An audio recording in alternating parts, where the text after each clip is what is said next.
Capital Sonoro. Ahora.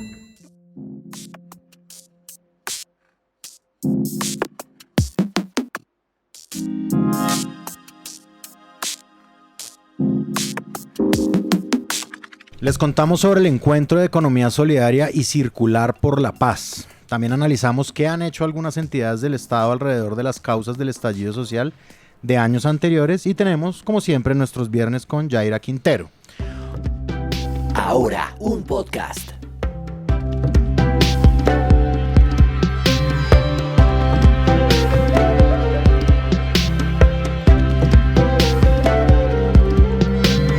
Hola, soy Andrés Páramo y esto es Ahora un podcast. Es viernes 15 de septiembre de 2023. Día de una triste noticia para Colombia y sobre todo para el sector cultural, porque hoy murió probablemente el artista colombiano, escultor más importante de Colombia, Fernando Botero. Y pues por supuesto hay un luto nacional. Estoy en la compañía de la periodista Laura Chambueta. Hola Laura, ¿qué más? Hola Andrés, muy bien, ¿tú cómo estás? Feliz viernes. Lo mismo, arranquemos porque nos traes dos informaciones. La primera sobre el encuentro de economía solidaria y circular por la paz. ¿De qué se trata este espacio? ¿Qué es lo que busca?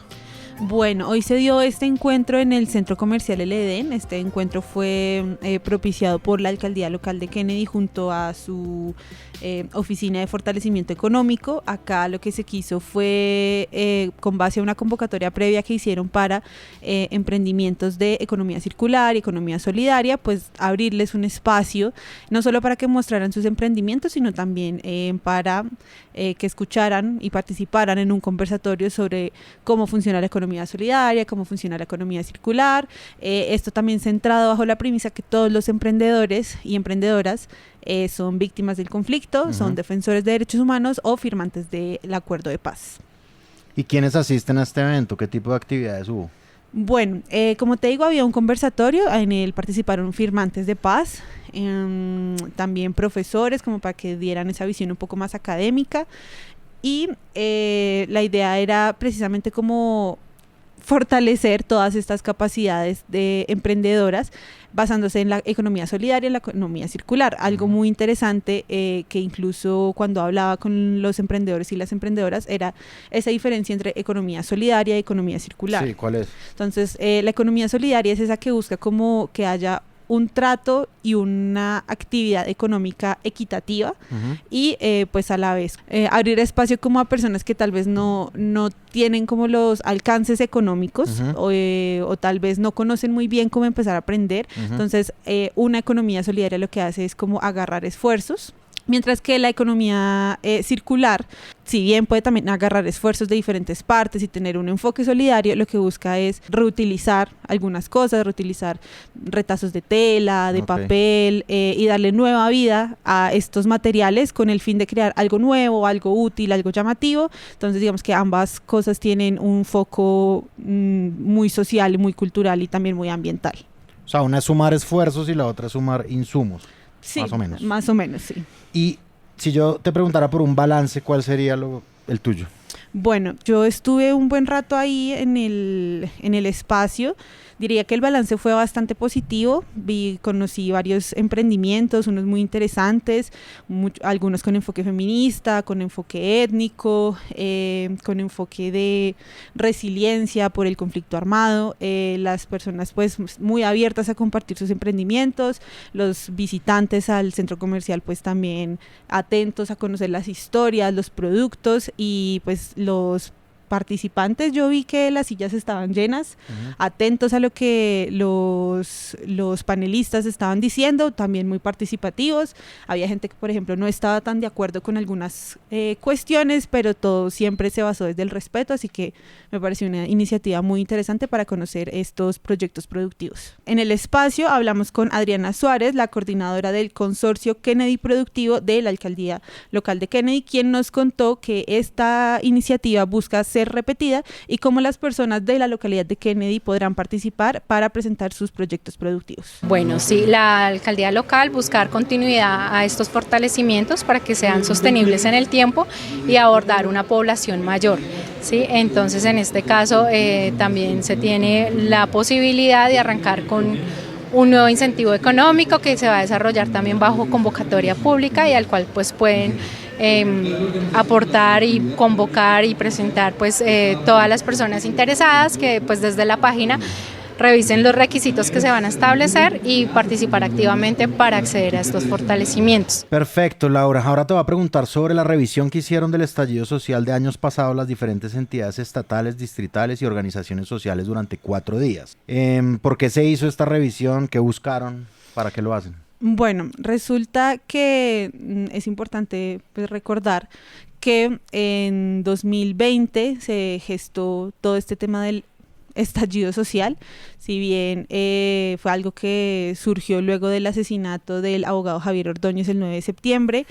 Diferentes entidades como el Centro Nacional de Memoria Histórica, el Centro de Memoria, Paz y Reconciliación, el Instituto Caro y Cuervo, así como otras organizaciones defensoras de derechos humanos se unieron para recordar este hecho, y no solo eso, sino como todos los movimientos sociales que se venían gestando incluso desde el 2019, finales de 2019, 2020, que ocurrió pues el asesinato de Javier Ordóñez y el asesinato de otras personas que salieron a protestar y que incluso algunos fueron asesinados por la fuerza pública aunque no estuvieran protestando, simplemente eran personas que caminaban por ahí. Y finalmente el gran estallido social que vino con el paro del 28 de abril de 2021 que se extendió por varios meses. Algo muy importante es que el foco de esta reunión era como seguir haciendo memoria y digamos que entablar cuáles son las conversaciones que estas luchas sociales, este movimiento popular nos ha dejado en la memoria colectiva, pero también dentro de los resultados de la política y otro tipo de enseñanzas o de reflexiones más bien que se vienen produciendo a partir de todos estos hechos que pues sin duda marcaron al país. Pasemos al análisis. ¿Qué dijeron los que participaron en estas actividades? Bueno, primero, uno de los primeros en participar fue José Antequera. Él es el director del Centro de Memoria, Paz y Reconciliación acá en Bogotá. Él básicamente dijo que hablar del estallido social a destiempo pues produce precisamente otras reflexiones que buscan ir más allá de las motivaciones que suscitaron todas estas movilizaciones y bueno, otros panelistas también lo reflexionaron como María Gaitán, que es la directora del Centro Nacional de Memoria Histórica, y es como todo este estallido social pudo hacer un cambio también o más bien se reflejó también en las elecciones del año pasado, pues que ganó Gustavo Petro, pero también cómo se pueden empezar a reflejar en las elecciones locales de este año. Creo que eso es una de las reflexiones más importantes, cómo este movimiento juvenil, sobre todo, pues la mayoría de personas que salieron a protestar pues eran jóvenes, como todo este movimiento juvenil pues puede cambiar y se ve reflejado en la política, en la representatividad, en las críticas al gobierno actual, al gobierno pasado, a las reformas y pues también como la importancia de hacer memoria, no solo por las víctimas que dejaron todos estos hechos, sino pues como a partir del movimiento social se están creando otras formas de manifestarse, otros discursos y sí, básicamente eso fue lo que se dijo a grandes rasgos. También estuvo Medófilo Medina, que él es el director del Instituto Caro y Cuervo, quienes también participaron en la organización de este encuentro que se dio a lo largo de la semana, y bueno, Medina hizo un hincapié en la singularidad del estallido social, sobre todo en 2021,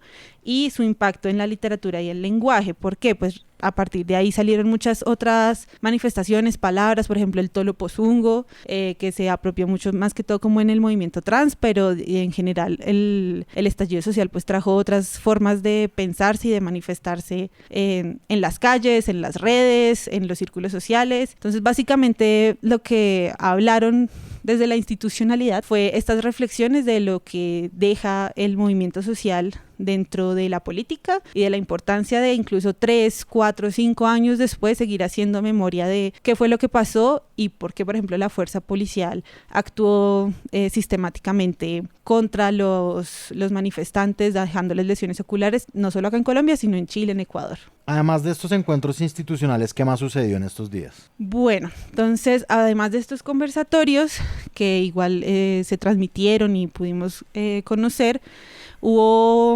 unos espacios para líderes comunitarios, líderes sociales que participaron, por ejemplo, durante las manifestaciones del Portal Resistencia, bueno, el Portal de las Américas, que después fue bautizado por el Portal de Resistencia, también otro guiño al cambio del lenguaje. Y, por ejemplo, hoy viernes, que ya fue el último día, se hicieron talleres con enfoque de género, enfoque de diversidad sexuales, enfoque audiovisual, cartográfico, para que los asistentes pues participaran y compartieran sus visiones. Y finalmente el cierre hoy estuvo a cargo de Patricia Ariza, la dramaturga y exministra de Cultura, para recoger todas las ideas y las reflexiones de la semana y ver cómo la movilización social y la cultura están completamente ligadas. ¿Hay alguna conclusión que tú quieras compartir del evento? Mi conclusión del evento.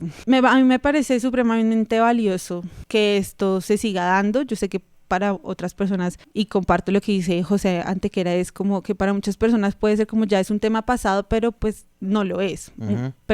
Las personas fallecieron, personas que perdieron sus ojos, amenazas, bueno, un poconón de cosas, pero también otro poconón de cosas que, a modo de reflexión, que dejó todo este estallido social, es que yo siento que los jóvenes y las personas que salen a manifestarse o que salimos a manifestarnos en algún momento, nos sentimos más acompañadas. Y hablar nuevamente y retomar nuevamente estos hechos, pues hace que tal vez más personas se sientan acompañadas, pero también nos invita a pensar más allá de lo que está ocurriendo en 2020, pandemia y cosas así, y cómo lo que ocurre ahorita, nuestro contexto actual ya de estar en las calles y todo con más tranquilidad, sigue repitiendo algunos patrones de violencia. Entonces a mí me parece importantísimo que todos estos espacios se den, que se sigan conmemorando a las víctimas, que se siga conmemorando a la lucha social. Entonces, por mí, que se siga repitiendo, y también fue una de las invitaciones y de las conclusiones que dejó el panel. La idea es hacer este tipo de espacios sobre conmemorativos de movimientos sociales más seguido acá en Bogotá. Escúchanos en www.dcradio.gov.co. www.dcradio.gov.co. DC Radio. Pasamos a otra información, y es que en nuestro programa informativo de hoy, que se emite todos los días al mediodía, hablamos de la economía de los moteles en Bogotá. Hace un par de semanas se informó que hay preocupación en el sector, pues los ingresos de estos establecimientos se han desplomado en un 35%, según la Asociación Nacional de Moteles y Hoteles de Bogotá. En la capital hay moteles en 16 localidades, pero se concentran sobre todo en los sectores de Teusaquillo, Restrepo, Primera de Mayo, Venecia, Fontibón y Las Ferias. Estos negocios generan alrededor de 2.800 empleos directos e indirectos. Así que si se perdió el programa, por favor vaya de inmediato, o por lo menos después de que oiga este podcast, para verlo y conocer más información sobre este tema en YouTube. Y por supuesto, no se pierda la emisión del lunes. Mamá, papá, a veces quiero hablarte, pero no sé cómo abordarte. Sé que tú lo has notado, sabes que algo me pasa. Quizás me están molestando en el colegio, o soy yo el que está aprovechándose de alguien. Para mí es importante que hables y a veces solo me escuches, así no estés de acuerdo. Porque muchas veces el bullying lo podemos detener si lo hablamos. Amix, date cuenta, eso también es bullying. Digamos no más bullying en Eureka, tu canal. Y llegamos como siempre a nuestros viernes con Yaira Quintero, quien tiene un mensaje para nosotros. Yaira, ¿cómo estás? Hola a todos, todas y todes, yo súper feliz de estar aquí hoy, este viernes soleado de la ciudad de Bogotá. Y hoy les comentamos que en la pata que le falta a la mesa estaremos hablando sobre ser defensora de derechos humanos en Colombia. Les contamos que el pasado 9 de septiembre se conmemoró el Día de los Derechos Humanos en nuestro país en honor a San Pedro Claver, considerado el primer defensor de los derechos humanos en Colombia. Él fue histórico de vital importancia en la lucha de los derechos humanos, quien luchó por las personas esclavizadas de la época. Para hablar sobre este tema tenemos a dos grandes invitadas. Ella es Albeniz Ferreira, quien es parte del pueblo pijao, hace parte de las autoridades indígenas del sur occidente del país, de las cuales ha hecho parte, siempre en búsqueda de lo propio y atendiendo la guía espiritual de las autoridades originarias. Y por otro lado tenemos a Sonia Milena López, quien es presidenta de la Fundación de Derechos Humanos Joel Sierra, que esta fundación ha gestionado la implementación de medidas de protección de liderazgos para campesinos, indígenas, estudiantes del oriente de nuestro país. Ya saben, les esperamos hoy en La Pata que le falta a la mesa a las 8 de la noche por Canal Capital. Les esperamos. Muchísimas gracias, Yaira.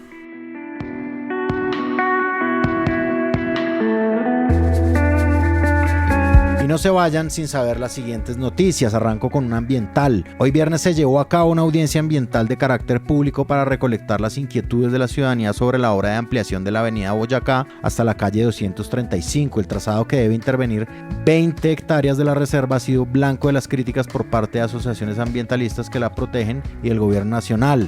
Esto es, por supuesto, sobre la reserva Thomas van der Hamen. Así que los mantendremos al tanto de esta noticia. Les traigo una noticia de política porque recientemente se conoció que el Consejo Nacional Electoral, el CNE, anunció que estudia una solicitud de revocatoria contra Carlos Fernando Galán, candidato a la alcaldía de Bogotá por el Nuevo Liberalismo. El auto de conocimiento del caso, emitido para el 14 de septiembre de 2023, indica que se recibió hace varios meses la solicitud por parte del ciudadano José Gregorio Monge Trujillo, quien indica que Galán, junto a otros aspirantes a cargos locales, estarían violando el estatuto de oposición. En el documento se dice que hay restricciones para que un candidato sea elegido, entre esos la no defraudación del mandato de los electores al renunciar a un cargo público con la finalidad de presentarse a un nuevo proceso de elección popular directa.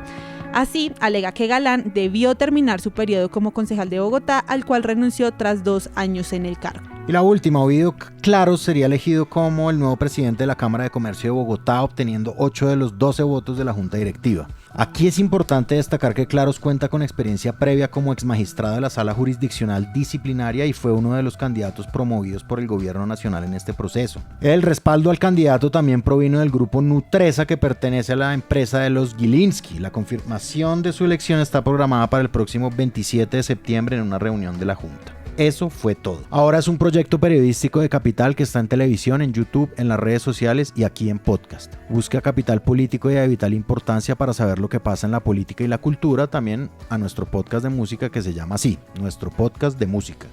Y despierte todas las mañanas con nuestro boletín en su correo electrónico. La escritura de este podcast está a cargo de Santiago de Narváez y Juan Pablo Conto. La edición de sonido a cargo de Cian Bernardo González. La dirección de los periodistas del Sistema Ahora está a cargo mío, Andrés Páramo. La de Capital Sonoro a cargo de Santiago Rivas. Y la del Sistema Informativo Ahora a cargo de María Paula Martínez. Quien me acompañó hoy con las noticias es la periodista Laura Chambueta. Muchas gracias, Lau. Encantada. Este episodio ha sido grabado en los estudios de DC Radio. Google dice que mañana sábado habrá una mínima de 6 grados y una máxima de 19 con un 0% de posibilidades de lluvia. El domingo una mínima de 9 grados con una máxima de 19 y un 10% de probabilidades de lluvia. Disfruten el fin de semana, que hay mucho para hacer. En De Vital Importancia, por ejemplo, les contamos y entonces escúchenlo. No termine el día sin información. Búsquenos en todas las plataformas de podcast y compártanlo. Nos vemos el lunes. Chao. Capital Sonoro.